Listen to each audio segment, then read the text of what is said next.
Hello दोस्तों, कैसे हैं आप सब लोग। एक बार फिर से स्वागत है आपके भाई के चैनल में। दोस्तों आज हम लोग एक चार्ट पैटर्न डिस्कस करने वाले हैं जो कि है ट्रायंगल चार्ट पैटर्न। दोस्तों आज हम इस ट्रायंगल चार्ट पैटर्न के बारे में बात करने वाले हैं।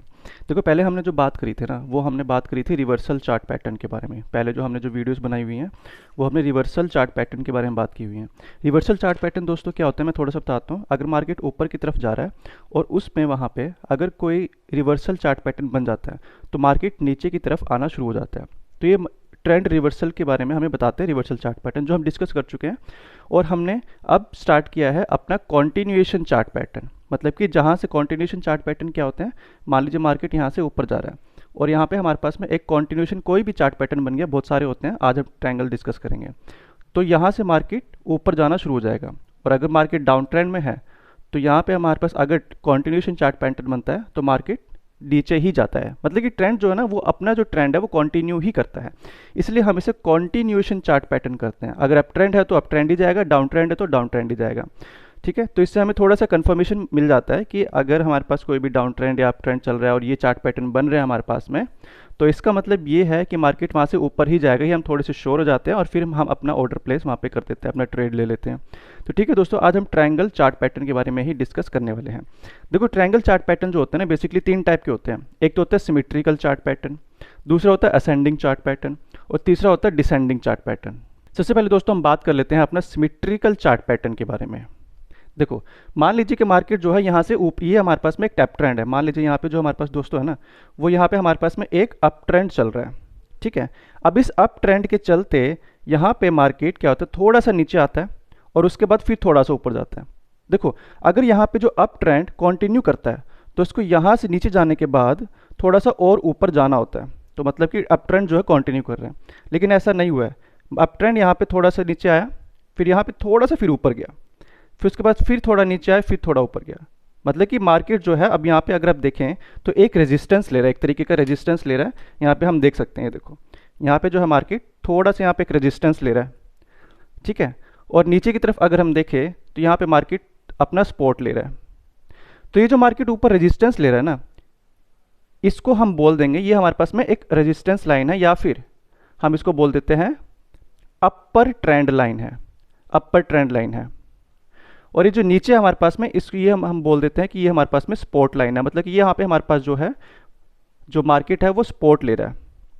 ठीक है, अब यहाँ पे अगर आप देख पा रहे होंगे ना दोस्तों कि यहाँ पे हमारे पास ना एक ट्रायंगल बन गया है। यहाँ पे हमारे पास में एक ट्रायंगल की शेप ले लिया। अब यहाँ पे ये आप ध्यान दीजिएगा कि ये जो ऊपर वाली लाइन है ये नीचे की तरफ आ रही है, ये नीचे की तरफ आ रही है, और यहाँ पे जो नीचे वाली लाइन है वो ऊपर की तरफ जा रही है। फ्लैट नहीं है, कोई भी फ्लैट नहीं है। ठीक है, ये नीचे की तरफ आ रही है, ये ऊपर की तरफ जा रही है। तो इस तरह के जो ट्रायंगल जो हमारे पास चार्ट में फॉर्म होते हैं तो उसको हम बोलते हैं सिमेट्रिकल ट्रायंगल, हम उसको बोलते हैं। ठीक है, अब यहाँ पे ये जो पॉइंट बना है इसको हम बोलते हैं दोस्तों, दिस इज अपेक्स। इसको हम बोलते हैं अपेक्स, जो कि बहुत इंपॉर्टेंट रोल प्ले करता है, मैं आपको आगे बताऊंगा। अब इस चीज़ को हम बोलते हैं यहाँ पे, ये अगर मैं यहाँ पे एक लाइन लगा लूँ इस तरह से, तो इसको मैं बोलूँगा ये हमारे पास में है बेस। मतलब कि ये जो होती है हाइट होती है, ट्रायंगल की हाइट होती है ये। ठीक है, और ये बहुत इंपॉर्टेंट होता है जब हम कोई भी अपना टारगेट प्लेस करते हैं ना। टारगेट मतलब कितना होना चाहिए हमारे पास प्राइस टारगेट, तो ये हमारे पास दोनों बहुत ज़्यादा इंपॉर्टेंट रोल प्ले करते हैं। ये हमारे पास में रोल प्ले करता है कि हमें थोड़ा सा ब्रेकआउट के बारे में बताता है, वो मैं अभी डिस्कस करूंगा। हम आज ये वाला पूरा डिस्कस करने वाले हैं, बस थोड़ा सा एक बार मैं आपको बता दूं इनके बारे में। तो दोस्तों अब हम बात करते हैं असेंडिंग ट्रायंगल के बारे में। असेंडिंग का मतलब होता है ऊपर की तरफ जाना। ठीक है, अब देखो यहाँ पे ये जो हम मार्केट जो इस तरीके का बनता है, तो यहाँ पे हमारे पास जो ऊपर की जो रेजिस्टेंस लाइन है वो बिल्कुल हमारे पास में फ्लैट लाइन है दोस्तों, बिल्कुल हमारे पास में फ्लैट लाइन बनी है। और अगर मैं नीचे वाली लाइन की बात करूँ, ये स्पॉट लाइन की जो बन रहा है हमारे पास में, ये ऊपर की तरफ जा रही है। तो ये जो हमारे पास में है ये असेंडिंग है। असेंडिंग का मतलब होता है ऊपर की तरफ जा रही है। तो इस तरह के जो ट्रायंगल बनते हैं दोस्तों हमारे पास में, इसको हम बोलते हैं असेंडिंग ट्रायंगल। अब हम इस ट्रायंगल की बात करते हैं। इस ट्रायंगल में अगर आप देख पा रहे होंगे, जो ऊपर की लाइन है वो नीचे की तरफ आ रही है, मतलब कि डिसेंडिंग है। ये जो लाइन है दोस्तों वो डिसेंडिंग है। डिसेंडिंग मतलब नीचे की तरफ आ रही है। और ये वाली जो नीचे रेजिस्टेंस लाइन तो बनती है वो बिल्कुल फ्लैट है, ये बिल्कुल फ्लैट है। तो इसलिए हम बोलते हैं कि ये डिसेंडिंग ट्रायंगल होता है। तो दोस्तों अब हम यहाँ पे आ गए हैं। यहाँ पे हम जो बात करने वाले दोस्तों, वो हम बात करेंगे सिमेट्रिक ट्रायंगल की। उसके बारे में मैं आपको सब कुछ बताऊंगा। Symmetric triangle chart pattern. ठीक है दोस्तों, हम इसके बारे में आज डिटेल में थोड़ा सा बात करने वाले हैं। देखो, सब भी मार्केट में कोई भी आपका जो भी मूवमेंट होती है, कोई भी मूवमेंट होती है, इसमें अगर ट्रायंगल बन रहा है, अगर इस तरह के चार्ट्स में किसी भी मतलब कैंडलस्टिक की मैं तो जनरली यूज़ करता हूँ तो वही बताता हूँ। तो कैंडलस्टिक में अगर कोई भी चार्ट पैटर्न बन रहा है और उसमें ट्रायंगल बन रहा है या नहीं बन रहा है, वो कैसे आप वैलिडेट करेंगे? हमेशा ट्रायंगल जैसे दिखने वाला ना ट्रायंगल नहीं होता है बिल्कुल भी। तो हमें सबसे पहले क्या करना है कि चार, सबसे पहला रूल आप ये देख लो कि सबसे पहले हमें क्या करना है कि चार 4 प्राइस पॉइंट्स को आपने ढूंढना है उस ट्रायंगल में एटलीस्ट, मतलब कि कम से कम 4 पॉइंट्स। प्राइस पॉइंट क्या होते हैं मैं बताता हूँ। मान लीजिए यहाँ पे मार्केट ऊपर जा रहा है, ठीक है, ऊपर जाने के बाद यहाँ से मार्केट नीचे आया तो ये पॉइंट प्राइस पॉइंट है। अब यहाँ से मार्केट नीचे आया, फिर यहाँ से ऊपर चला गया तो ये वाला पॉइंट जो है ये प्राइस पॉइंट है। ऐसी ट्रायंगल में हमें कम से कम 4 प्राइस पॉइंट ढूंढने होते हैं। अब यहाँ पे देखो, मार्केट यहाँ पे देखो, ये अप ट्रेंड चल रहा है दोस्तों। यहाँ पे ये हमारे पास में क्या चल रहा है, दिस इज, ये हमारे पास में अप ट्रेंड, ठीक है। अब अप ट्रेंड में मार्केट यहाँ से ऊपर यहाँ तक चल रहा है अप ट्रेंड, ठीक है। अब यहाँ से मार्केट नीचे आया, ओके, फिर उसके बाद ऊपर गया। अब यहाँ पे ऊपर इसी पॉइंट तक ही गया है सिर्फ ये, यहाँ पे ये एक पॉइंट है और एक ये पॉइंट है, ठीक है। तो इस पॉइंट में देखो आप, ये वाला जो हमारे पास पॉइंट है ये इससे नीचे है। ये वाला पॉइंट कहाँ पे है, इस पे है ना। तो ये वाला पॉइंट इस पॉइंट के हायर हाइज को क्रॉस नहीं कर पाया, तो यहाँ पे रुक गया। तो अभी हमें थोड़ा सा डाउट होता है कि शायद ये बना सकता है, लेकिन अभी हमें कंफर्म नहीं है। अब इसके बाद मार्केट फिर से यहाँ से नीचे आता है, लेकिन यहाँ से फिर ऊपर जाना शुरू कर देता है। तो यहाँ पे हमें पता चल जाता है कि देखो, ये वाला जो पॉइंट है वो इस पॉइंट के लोज को नीचे क्रॉस नहीं कर पा रहा, इससे पहले ही ऊपर चला गया, ठीक है। तो अभी हम देख लेते हैं, इसको मार्क कर लेते हैं इन पॉइंट्स को। इस पॉइंट को हम मार्क कर लेते हैं 1, इस पॉइंट को मार्क कर लेते हैं 2, इस पॉइंट को मार्क कर लेते हैं 3 और इस पॉइंट को मार्क कर लेते हैं 4।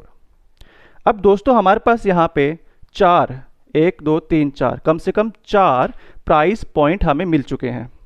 तो अब यहाँ पे हम कम से कम 4 प्राइस पॉइंट को यूज करके ही कोई भी हम अपने ट्रायंगल ड्रॉ करते हैं, ठीक है।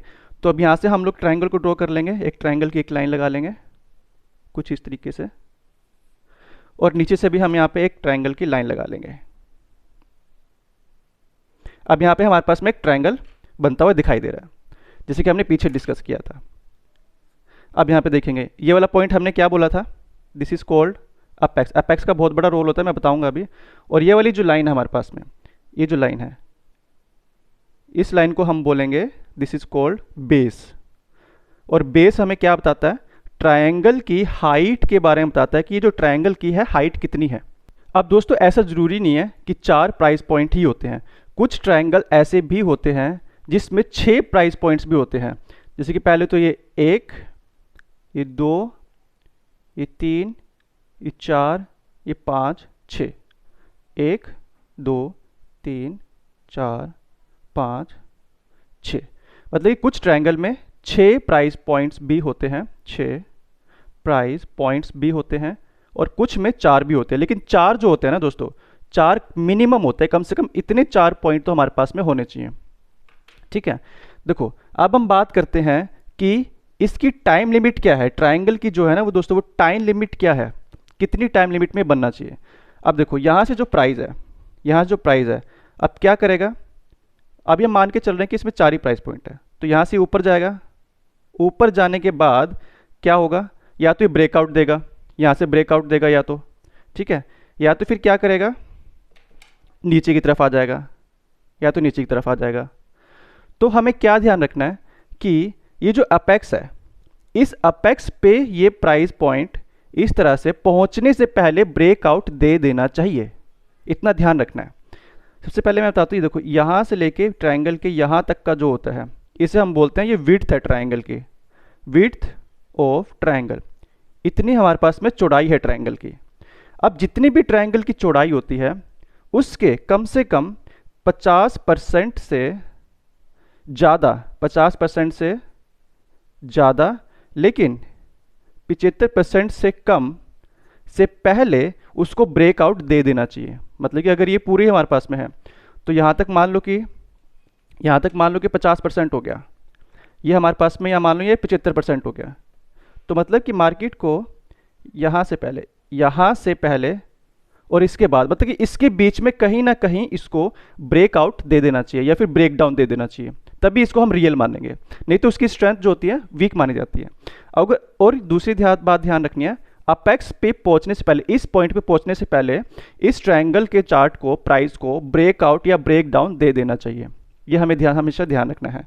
अब मान लीजिए कि प्राइस यहाँ से ब्रेकआउट दे रहा है, ऊपर की तरफ चला गया, ऊपर की तरफ जाने के बाद प्राइस फिर से, अगर मान लीजिए ऊपर की तरफ जाने के बाद प्राइस फिर से अगर ट्रायंगल के अंदर आके क्लोज हो गया, तो मान लेंगे कि यहाँ पे ये जो ट्रायंगल है फेक है, ठीक है, ये रियल नहीं है।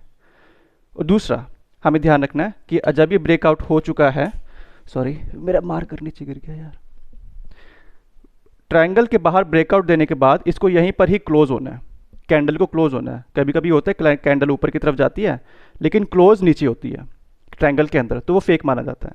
कम से कम इसको क्या करना चाहिए कि ट्रायंगल के बाहर पे ब्रेकआउट देना चाहिए क्लोजिंग बेसिस पर।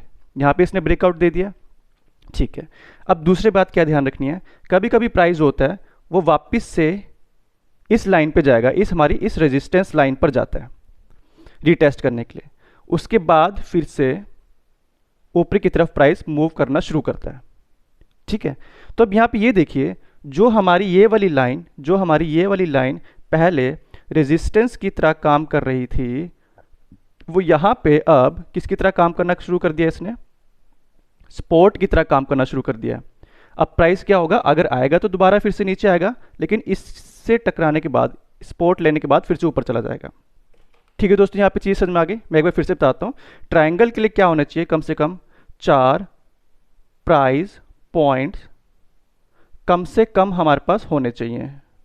दूसरा हमें क्या ध्यान रखना है, ब्रेकआउट अगर होता है, ब्रेकआउट कहाँ होना चाहिए, outside of triangle, closing basis पे, मतलब कि बाहर प्राइस क्लोज होना चाहिए, इतना ध्यान रखना है।